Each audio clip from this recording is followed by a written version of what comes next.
va jaser de la compagnie Apple. Résultat attendu cette semaine du géant. En fait, c'est la plus grande capitalisation boursière de la planète, là.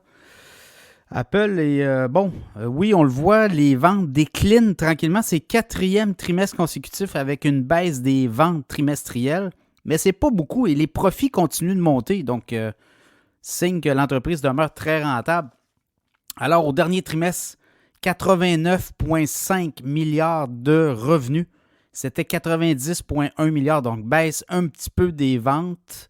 On va essayer de détailler là, un peu où ça se joue. Mais les profits nets, 22,9 milliards, près de 23 milliards de dollars de profits nets en 3 mois pour Apple.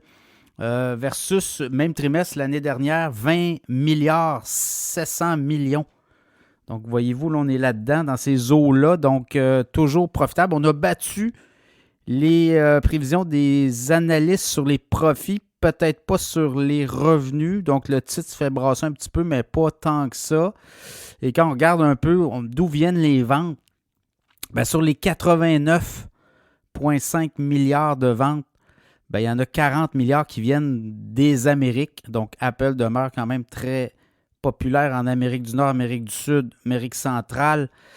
L'Europe, 22,4 milliards. La Chine, 15 milliards. Les ventes ont baissé un petit peu, là. Il y a eu quand même beaucoup de bashing Apple et Huawei a travaillé beaucoup en ce sens. Huawei, société d'État chinoise.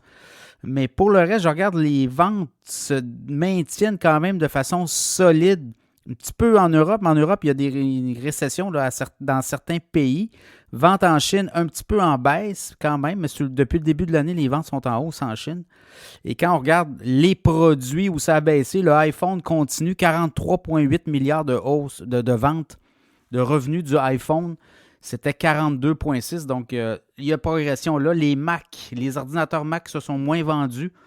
7,6 milliards de ventes versus 11,5 milliards trimestre correspondant. Les iPads aussi baissent un petit peu des ventes, 6,4 milliards.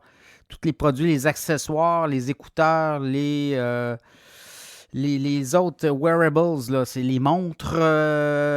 Écoutez, 9,3 milliards, baisse là aussi un petit peu, mais au niveau des services, là, voyez-vous, 22,3 milliards, progression importante versus 19,1 milliards de revenus. Donc, c'est un peu ça. Apple a beaucoup d'argent aussi en cash, donc pourrait peut-être augmenter son dividende éventuellement.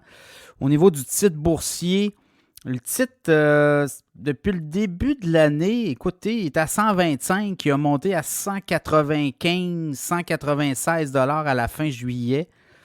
Et là, on est autour de 177, 178. On a atteint un creux plus tôt, fin du mois d'octobre, 166, peut-être occasion d'achat, mais le titre pourrait partir encore. Je vois les analystes, là. On a des cibles à 210, 220, même un analyste le voit à 240 d'ici un an. Donc, ça sera à suivre. Le titre d'Apple depuis, je vous dirais, je regarde les 5 dernières années. Le 5 ans est autour de 50 $. 2022, 172. On est redescendu à 125 en début d'année. Et là, depuis, c'est l'échappée. Donc, 178, 177 $ actuellement, le titre d'Apple. Donc, ça, c'est un stock à surveiller. Évidemment, il y a un dividende aussi lié à ça. Apple domine, vous le voyez. Mais Apple devra peut-être proposer des nouveaux produits, éventuellement des nouveaux pipelines. Pourrait se faire dépasser éventuellement aussi par Microsoft. Là, regardez au niveau de la capitalisation boursière. Microsoft s'approche tranquillement d'Apple. Donc, on pourrait peut-être avoir un doublé là éventuellement. C'est une guerre qui dure depuis plusieurs années, Apple, Microsoft. Mais on pourrait avoir des ventes.